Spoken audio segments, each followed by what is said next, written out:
bagi siapapun yang merasa berumah tangga.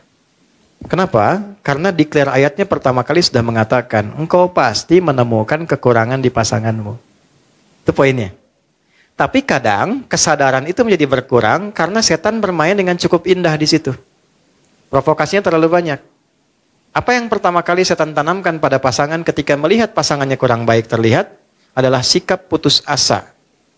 Melihat keadaan itu sehingga menyimpulkan sudah tidak mungkin kemudian untuk berjalan bersama-sama dan rahmat Allah tidak turun lagi di situ. Itu problem.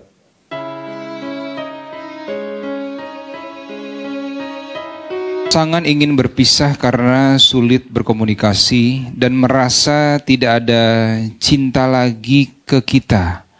Sementara kita sudah berusaha keras untuk berubah sesuai keinginannya, tapi tetap dianggap salah di matanya. Memang di awal pernikahan kita sadar kalau kita keras dan saat ini kita menyesali itu. Tapi setelah kita mulai sadar pasangan sudah mati rasa. Harus seberapa sabar mempertahankan perkawinan, Ustadz? Kita sangat mencintai dan khawatir tentang nasib anak jika berpisah. Apakah rumah tangga bisa bertahan? Ustadz, amalan apa yang sebaiknya dilakukan dalam kondisi seperti ini? Terima kasih, Ustadz.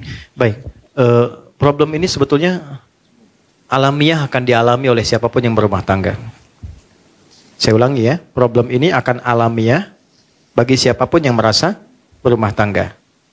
Kenapa? Karena declare ayatnya pertama kali sudah mengatakan, engkau pasti menemukan kekurangan di pasanganmu. Itu poinnya. Tapi kadang kesadaran itu menjadi berkurang karena setan bermain dengan cukup indah di situ. Provokasinya terlalu banyak. Apa yang pertama kali setan tanamkan pada pasangan ketika melihat pasangannya kurang baik terlihat adalah sikap putus asa. Melihat keadaan itu sehingga menyimpulkan sudah tidak mungkin kemudian untuk berjalan bersama-sama dan rahmat Allah tidak turun lagi di situ. Itu problem.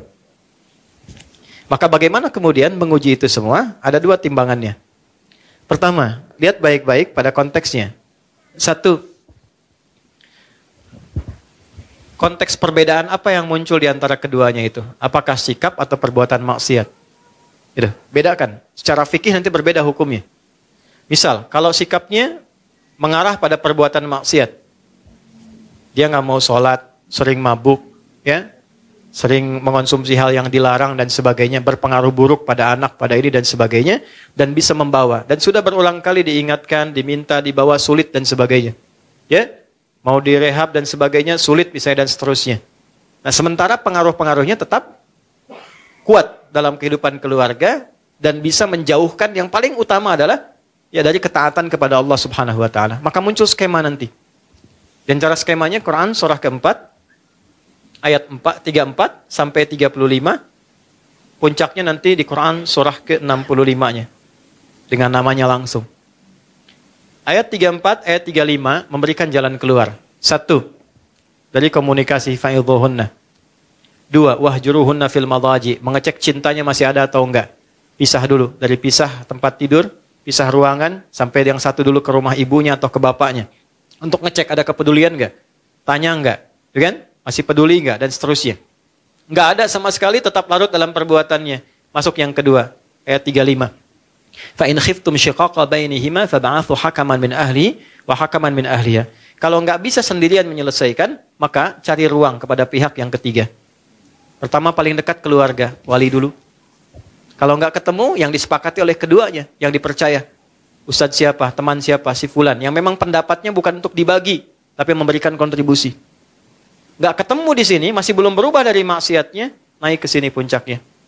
Sudah dengan keluarga bertemu, nggak bisa berubah, nggak bisa apa, tetap jauh, tetap menjauhkan juga dari Allah, maka muncul yang terakhir, skema tolak.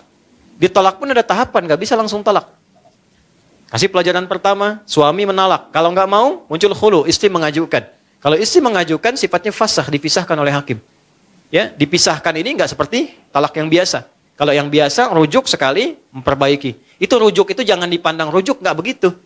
Ya, 3 kali suci itu diberi jeda supaya berpikir. Jadi spirit tolak awalnya bukan memisahkan, awalnya menyatukan.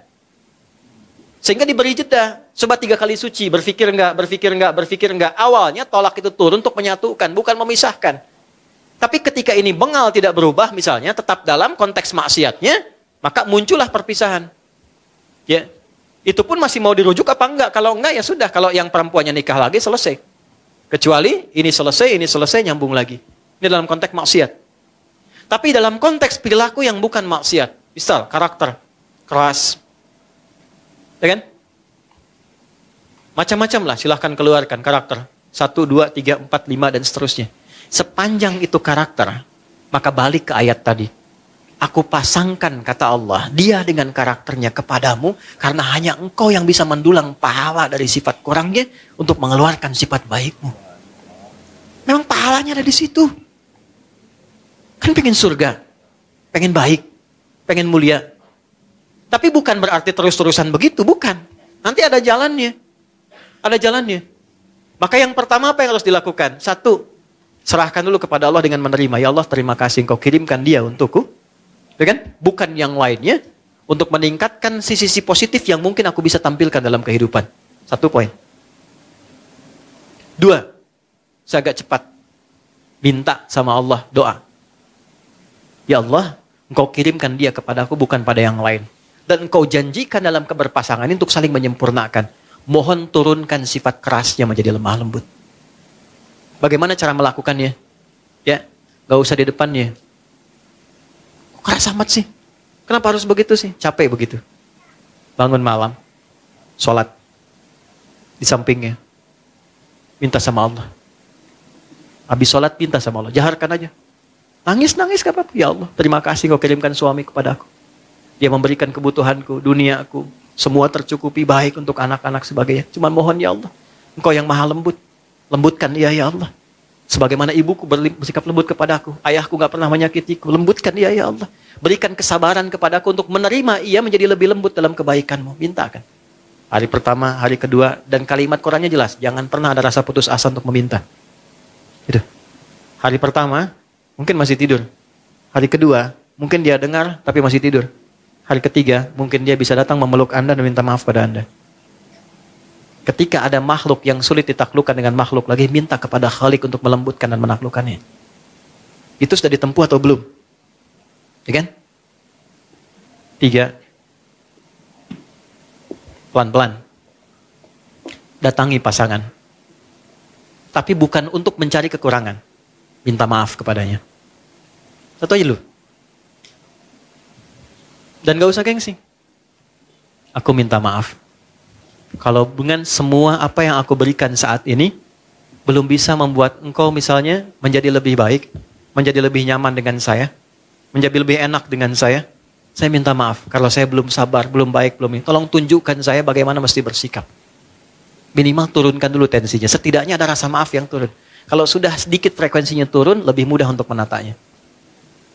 3, kalau belum bisa dilakukan, terakhir ayat 35. Faba'athu hakaman min ahlihi wa hakaman min ahliha. Cari orang bijak yang bisa didengar. Kalau 1 dan 2 sudah tidak bisa saling mendengar satu dengan yang lainnya. Cari orang bijak untuk memberikan nasihat-nasihat terbaik.